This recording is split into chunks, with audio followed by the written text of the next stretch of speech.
Hey, warmer from below! Welcome to lovely Las Vegas for Coast to Coast Hoops with myself, Greg Hoops Peterson, now part of the VSiN Family Podcast. We've got an excellent podcast for you as we're going to be joined in a few minutes by one of our good friends, Ryan McIntyre, who does such great work over at the Sports Gambling Podcast Network. We're going to tie a bow around everything that we saw last week in terms of the NBA draft decisions, the winners and the losers of all that. We're also going to be discussing what we can expect out of Texas A&M, some of the residual effects of what we saw in terms of those NBA draft decisions, and just how the ACC has been able to elevate themselves with all these coaching moves. So we're going to be chatting about that with him here in a minute, and then in the final segment, we saw a few player moves in college basketball on Monday. Nothing overly rambunctious, but you're going to get like a 5-minute overview of what we all saw there and get you all caught up on that front. And if you do have a question, comment, segment idea, what have you for this podcast, you have one of two ways to be able to fire those in. First one is my Twitter/X timeline at gunit_81. Keep in mind, Lars the name does not matter, so as per usual, please do send these into the timeline. Other ways, find an Apple Podcast review. If you rate this podcast 5 stars, it is very much appreciated.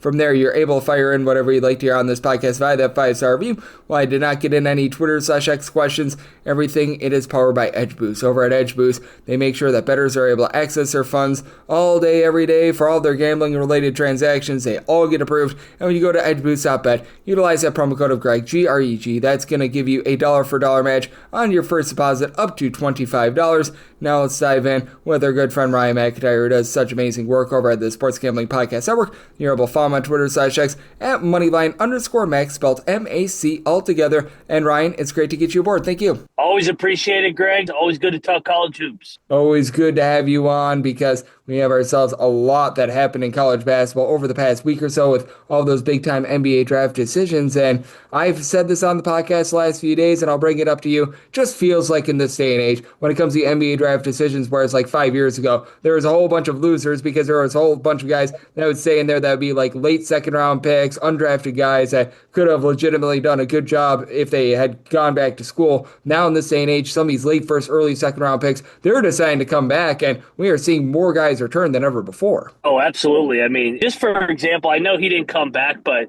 Cooper Flagg making $28 million last year to play at Duke. I'd argue he might have made 50 if he came back to Duke. So it's gotten to the point with NIL and the portal and this era that we're in, the craziness, that if you leave college, you're probably going to be taking a pay cut to a certain degree at the next level. Yep, no question about it. And there are some of these guys in which obviously they're just going to make a little bit more money at the NBA level, but still, I mean, it's just absolutely incredible the money that is out there in college. And with regards to the SEC, I feel like they were some of the big winners as well because they've got some of the deepest wallets. And obviously with Arkansas, it was a little bit rough for them, but I thought the SEC as a whole last week just had themselves a really big week. Yeah, the SEC football money comes in handy here with basketball. But yeah, I definitely thought the SEC got some big decisions that went their way. It's nice to take a break from the SEC football agenda and talk about what sport they've been really, really good in, and that was basketball last year. So I think the SEC is going to be big time next year once again, whether it's Kentucky and year 2 of Mark Pope, that's going to be an interesting team as well. I think Calipari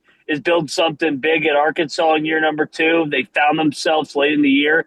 And they build off of that Sweet 16 run in year 1. Then you also look at the defending champs, Florida, and what they've been able to do in the portal. They continue to identify pieces that will fit them well. And I think that the guards will be good once again in Gainesville for Todd Golden as they look to defend their national championship. Absolutely. I think the big question becomes where should they be in the hierarchy of college basketball because I can't quite put them above Houston, a team that legitimately had control of that national title game, and then bringing back Milo Zuzan. I think that that's absolutely massive for them. Obviously, Duke is going to be locked and loaded even with not getting back Cedric Howard, but still, I do think that this is a bunch is right up there with the Purdues, with the Houstons of the world as big-time threats to be able to win a title. I would treat them just like UConn last year. I mean, UConn, we went into it, yeah, they had a bunch of question marks, but you gave them the benefit of the doubt because of the coaching, the continuity. The only thing that kind of has me a little bit hesitant on Florida is that they're having so much staff turnover. So that's going to be a little bit of a transition period, I think, for Golden and just the guys that left for different jobs. I definitely think that they're a top 10 team. I'm with you. I wouldn't put them above Houston or Purdue. I think those two are definitely 1-2. Yep, I think so as well. And Fortunately for Houston, they did not have to go through any draft decisions whatsoever. But for Houston, just a very interesting week with getting Uzan back in the fold. Now they do lose Pop Isaacs, but I didn't think that that was going to be a great fit in general. And I felt like everyone won across the board because Texas A&M, they did end up getting Pop Isaacs, and they felt like they really needed him. I mean, that was what was great for Houston is that I'm not the biggest Pop Isaacs guy, but I think keeping Uzon over Pop Isaacs definitely an upgrade. But hey, A&M is going to be an interesting team. Year one of Buckyball in College Station. We'll see how that translates in a league like the SEC. But Pop Isaacs is a guy that likes to play in the open floor, so I like to fit there with Buckyball. No doubt about it, as Ryan McIntyre does such great work over at the Sports Gambling Podcast Network, is joining me on Coast to Coast Hoops, and I think that it is going to be really interesting to get at what we get out of Texas A&M, because I've speculated about it over the last few days, but I just don't quite know how it's going to look, because I can't think that he runs the same thing they did over at Samford with trying to generate as many turnovers and just trying to have the same level of defense, but he does have a lot of talent, and that's one thing that is just completely undeniable. I absolutely love the overall talent that he does have coming in. I think it'll be a little bit like what Shaka did going from VCU to Texas, where he'll press in spots and spurts, but the only team that's really been able to do it consistently and at the level that Samford did over the last couple of years at the high major level was the Hugs teams at West Virginia, the Press Virginia teams with Javon Carter and Daxter Miles. But it's such a tough thing to simulate in the Power Five just because of how good the teams are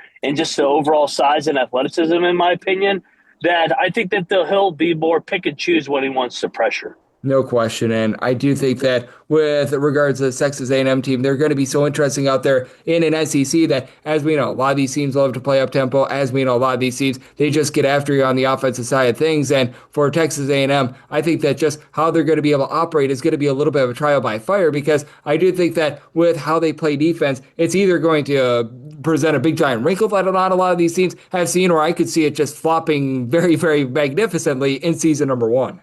I agree with you, Greg. And ironically, his teams kind of look like Buzz's teams. Good size, good athleticism, a lot of interchangeable 6'5" to 6'7" guys. I think a lot of moving pieces, and just overall looking forward to seeing how Bucky translates at the Power Four. We saw him do such a great job at Samford. He really earned that job. And it's always good to see mid-major guys get gigs like this when they win at a level that he did at Samford. But, yeah, I mean, this is going to definitely be a little bit of a learning curve. He still is a young coach, even though he already had success. I'm looking forward to it. Yep, I am as well. And out there in the SEC, I thought that this one was big as well. Joshua Hubbard, I thought, was just one of the biggest, shall we say, movers with regards to where their respective team would have been. Not that Mississippi State, I think, is going to be a top 10 team or anything like that, but I thought that without Joshua Hubbard, they were going to be lost in the wilderness, that they were going to be having a rough time of it. Him coming back, I think, stabilizes this Mississippi State team, keeps them more towards the middle of that SEC, and allows them to be very competitive, whereas without him, I thought it might have been a rough year. Absolutely. Getting Hubbard back, I mean, he was electric. He did hit a little bit of a wall last year in SEC play, but I think that was just because scouting is so good in that league with those coaches. And once you see a guy over and over and over again,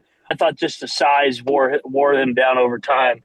But, yeah, I mean, getting him back another year to get in the weight room, get stronger, I expect a huge year from Joshua Hubbard once again in Starkville. Yep, I think that he's going to be one of the best players out there in the SEC this year, and I think that it's very undeniable what he's going to be able to provide as a scorer. We'll see what else he's going to be able to do as well. As joining me on the show, we do have our good friend in Ryan McIntyre of the Sports Gambling Podcast Network, joining me right here on Coast to Coast Hoops. And one decision that did not go this team's way, and this team is going to be fine because Duke is a rock-solid team, but the fact that Cedric Howard stayed in the NBA draft, I thought was very intriguing. I want to get your thoughts there because I feel like for Duke, that is going to be a little bit of a loss for them, and it really does go to show that sometimes you just never know what you're going to get, because for Coward, he was a guy that played less than 10 games this season. Now he's going to be a first-round pick, and I always think that the NBA draft process always gets changed around a little bit by the year, and I was very surprised to see how he was just able to rise up on so many draft boards. Yeah, Greg, that was one where we're talking about basically everybody should come back to school because you can make so much money.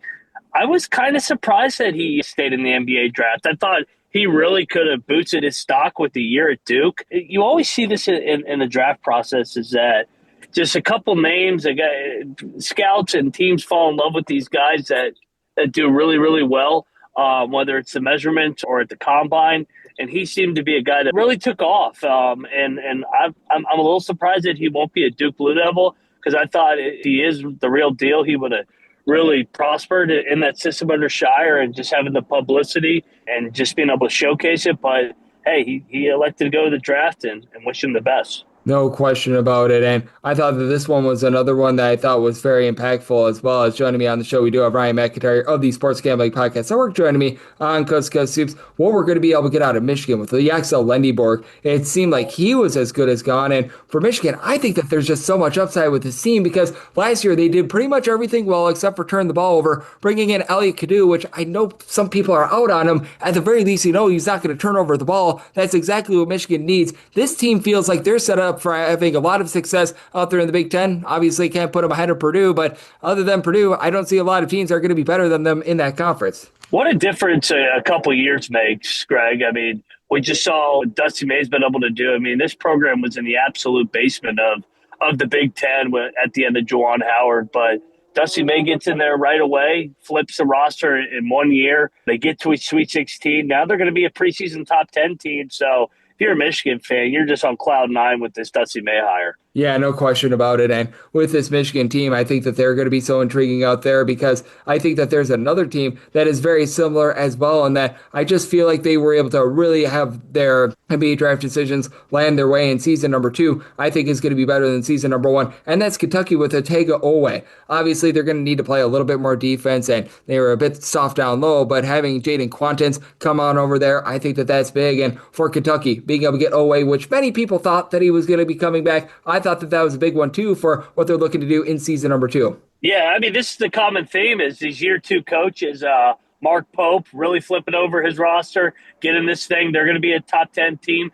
BYU with Kevin Young, getting the number 1 player in America to sign with BYU. And then just Dusty May, like we just talked about. And to your point with Mark Pope's team, I really think that they're going to be good next year. And I think with Quaidance, they're going to be better defensively, gives them a rim protector. And also getting a guy like Mohamed Diabate, I think that's a nice glue piece. So I'm looking forward to this Kentucky team.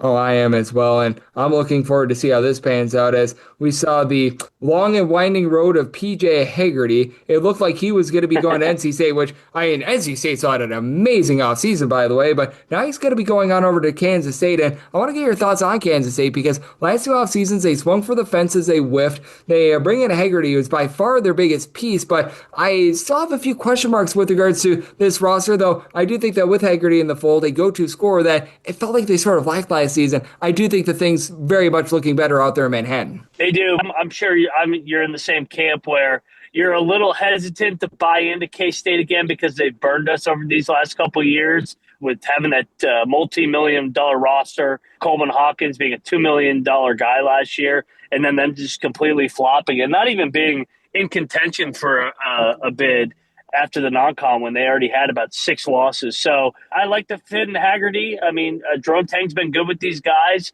that can score the basketball, and you can go all the way back to his Baylor days as well. So K-State, definitely a interesting team coming into this year, and I think it's a huge year for Jerome Tang. I know he went to the Elite 8 year 1, but he follows it up with back-to-back non-NCAA tournaments. If he has a third one, I would think that seat starts getting a little bit warm.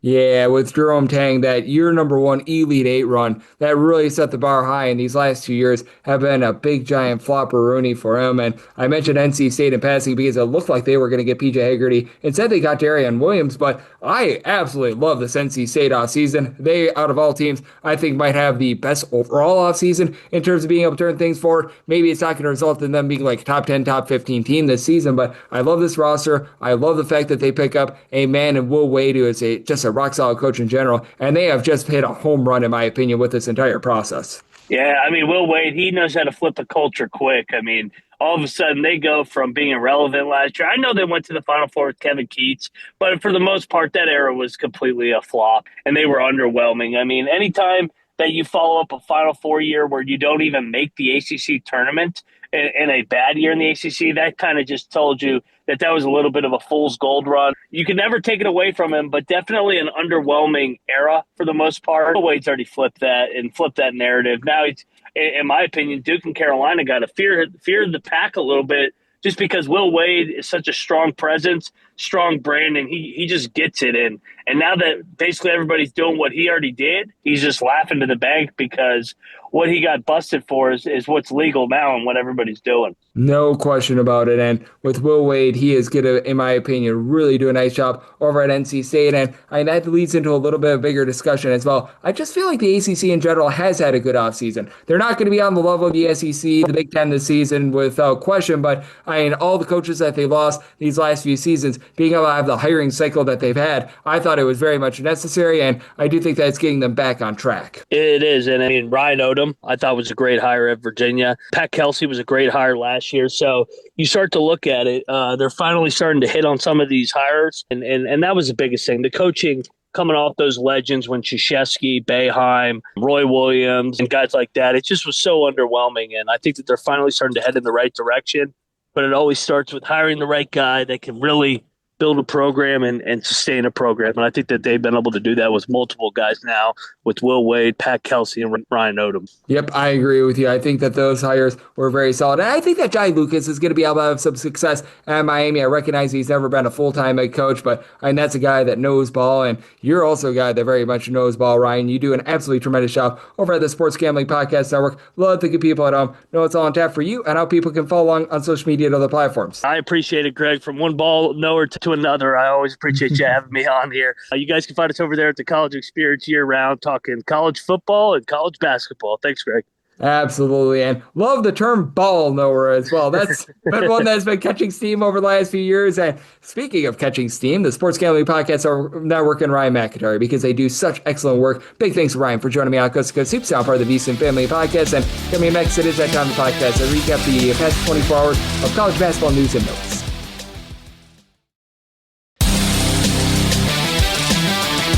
And we're back here in lovely Las Vegas for Coast to Coast Hoops with myself, Greg Hoops Peterson, now part of the VSiN Family Podcast. Big thanks to Ryan McIntyre, who does such great work over at the Sports Gambling Podcast Network, for joining me in the last segment. He does such an amazing job taking a look at this great game that we all know and love, and every single time he joins me, lends such great insight. So big thanks to Ryan for joining me right here on the podcast. And now it is that time of the podcast that I give you a recap of the news and notes we saw in college basketball on Monday. Ian Plateau, he is an international man of mystery from Spain, a 17-year-old 7-footer who averaged over at, hopefully I get this correctly, Javent across Tessera, FEB, and Next Gen EuroLeague. 14.5 points, 12.5 boards, nearly 4 assists per contest. He's decided that he's going to be going to Davidson. He's a 7-footer that should be able to give them some nice size. It is a Davidson team that has been having a tough time on the glass over the last few seasons. I think that this is going to be able to help them out, and we are seeing more and more international prospects just coming on in as well. And I think that a lot of these teams have just whiffed in the transfer portal. They're going to be looking at some of these international men of mystery to be able to give them some help. Davidson, they have done that here, and for Davidson, it has been a little bit of a muted offseason for them. And for Davidson, they are, shall we say, falling a little bit behind in the Atlantic 10 with everything that the likes of George Washington, George Mason have been able to do. So they had to make a little bit of a move. This is going to be able to help them out down low. And additionally for Davidson, what else they've got coming in via the transfer portal is a guy in Parker Fredrickson, who was a nice 3-point shooter over at Wake Forest 2 seasons ago. Really fell off the map last season. They do have Josh Govins, a nice stat sheet sufferer over at Army last season, and Sam Brown. He was able to do a solid job as a go-to scorer for Penn last season. So we shall see what else we are going to be getting on that front. Cade Tyson is heading in Minnesota. I think that this is a great get. Just did not play a lot over at North Carolina this last season. You could tell that maybe he just jumped up a little bit too high of a level, but 2 seasons ago when he was over at Belmont, he was one of the best mid-major players that you're going to find in college basketball. 16 plus points per contest at 6'7". He was really able to stroke it from 3-point range at 46.5% from the outside, 5 boards. Now for Minnesota, is he going to be probably like some 15 plus point per game guy? Probably not, but I think that he goes into Minnesota in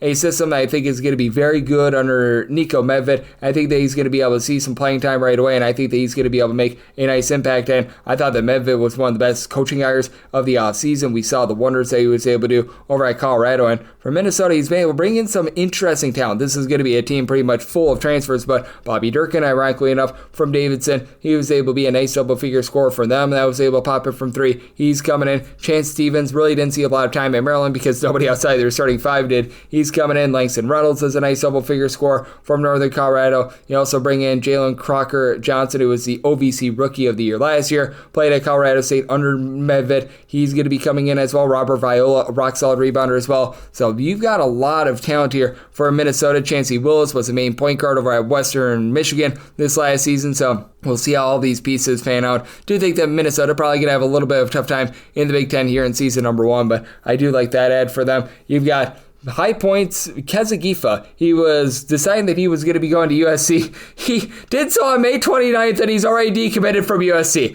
I don't know what was happening here. Did he think, I'm going to get playing time at USC with Rodney Rice and company in there? There's only about 15 transfers coming in.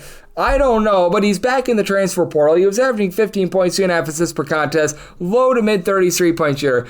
He was doomed to be on USC's bench. I don't know if the NIL check didn't clear or something like that, but yeah, that's interesting to say the least. And you've got Tyler Johnson. He was over at Wake Forest this last season, began his career over at Louisville. And when he was at Louisville, he was a pretty solid player. He's averaging about 8.5 points, 3.5 assists, a little bit over a steal per contest. He has decided that he's going to San Diego, and all of a sudden, San Diego's putting together something. Now, in season number 1, when they did have Steve Lavin, they were able to actually bring in quite a bit of talent, and it just simply did not pan out. But for San Diego, after the last few seasons, they really sat on their hands in terms of bringing guys via the transfer portal. It's nice to see them going for it. Once again, I thought that there were more resources than what they were leading on, because they bring in their Asani Diop, who was a little bit of a reserve over at Colorado this past season. Tornari Lane was a nice scorer over at Georgia State. Juan Sebastian Guaracito is someone that was able to give you some 3-point shooting and some overall versatility over at Ball State. Tim Moore Jr. is a guy that they landed earlier in the week last week. He's going to be able to give you some rebounding. Dominique Belfort Tough, 15-plus point per game score over at Southern Utah. So I do like the pieces that are being added there, and